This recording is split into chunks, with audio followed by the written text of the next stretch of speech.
Houston Texans, a team nobody thought was going to be in the playoff picture, are holding down that seventh final playoff spot behind C.J. Stroud and D'Amico Ryans. Buffalo, we should mention, has the third hardest remaining schedule in the National Football League. It's not like it gets easier.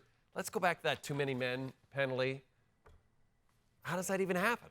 Okay, again, and there's a lot of plays in this game where you look at it and you think, hey, this one's on the players, and I'm sure we'll get into that. But to call cover zero on the play before that was a PI, and I know I mentioned this in the highlights, but all I can say is from firsthand experience, Russell Wilson loves playing as cover zero. Everyone knows that. So you have a terrible defensive call, and then you can't even get your head straight to get 11 guys on the field in a situation like that, which costs you the win and might actually cost you a playoff spot. So those two plays, to me, it's inexcusable on the coaching staff because they put their guys in a bad spot. They even got down there, and then they can't figure out how to keep 11 guys on the field when the game's on the line for a field goal. So did the coaching staff cost them the game? Definitely at that point. I mean, now I said this is football. I'm a little wound up right now, Jay. I love it. I mean, it's such a head scratcher. But did they cost them the game? They had some bad moments, but the players here need to bear some responsibility. I don't know if I've seen this amount of physical mistakes in a game with a team that's this talented in a very, very long time. So the Bills fall to 5-5. We saw the playoff picture. Do you think this team is making the postseason at this point? No. No. And the problem is we talk about the player mistakes. One of the things that I thought was interesting today was that the coin flip happened and the Bills wanted the ball. They wanted to come out and make a statement. Yeah. So let's see what this statement was. Bam, first play, we fumble the ball. Oh, next drive, we throw a pick.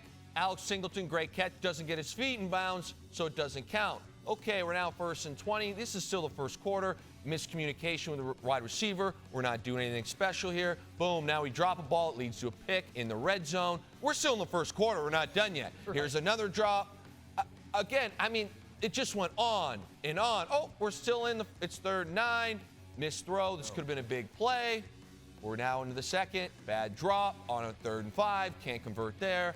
And then this again. We talk about this every week. I'm like a broken record. Throw the flat to Cooked. Yeah. This man will make a guy miss. I understand it's a 2-minute drive, but you cannot throw that ball. And guess what? Those 3 points really mattered. And again, I talked about the Windsor Minor Football League when I was a Pee Wee player at 13. We can hand the ball off in crucial games, let alone Monday Night Football. It's inexcusable. And I know I'm being tough on these guys, but this is a team that has Super Bowl talent players, Jay. And this is the reel we've cut. Yeah. I've never seen anything like it. And the conference is still wide open. Like, the conference is there. It could happen for them. It's wide open. I just get the feeling that between, again, the idea that we're going to come out and win the coin flip and take the ball, and you have all these quotes that we're going to trust the process and we're going to do this, and then all of a sudden it just becomes this emotional roller coaster. Even James Cook getting benched bothered me. I was going to ask you about that. So much, Jay. What is this? Little kids like, oh, he fumbled, reprimand him. He was the best offensive player you had tonight. Yeah, he had 100 yards in the ground, and he was benched for a full quarter. And you can make the argument, well, that was the spark he needed, but he clearly was not happy. I totally agree, Jay, but where my head goes with this is that this is the NFL. These are grown men. Yeah. You don't need to play mental games with them. And again, when the note coming into the game is, let's trust the process, let's not worry about the result. He made a terrible mistake. He doesn't want to fumble. No one wants to fumble. He's probably your second most dangerous weapon on offense right now behind Stephon Diggs, and you bench him for a quarter? Yeah.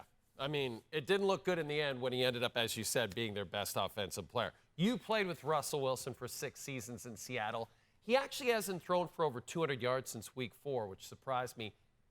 Is it just that Sean Payton is like, forget it. I'm not going to let this guy throw the ball that much. I'm going to run the ball more, and it's obviously paying off. They've won 3 straight. Yeah, they're playing a wildly conservative style football, and it is really strange for me as a guy who played with him for 7 years that he's kind of been reduced to this sort of role. There was a stat that reeled across the bottom here when he started the 2-minute drive that his average throw in this game was 3.4 yards down the field. Wow. His career low. Yeah. And you're seeing it here. I don't know if it's a trust thing, if it's they just don't expect him to make good decisions, but he's always been a very, very talented deep ball thrower. And they've clearly eliminated that from his game plan. They want him to basically manage the game, which is what he did. They relied on their defense, which since the 70-point shellacking has actually played very, very well. Yeah. And it was a little tough for me to see Russ, again, be reduced to such a role because he was so electric for us. He made so many plays. There were so many fun moments. And you saw a few of them tonight. That was kind of nice. The touchdown to Sutton, the 2-minute drive. He made a couple vintage Russ plays. But I think that the offseason in Denver will have a lot of questions when it comes to who's playing quarterback next season. I am fascinated to see what happens in this offseason.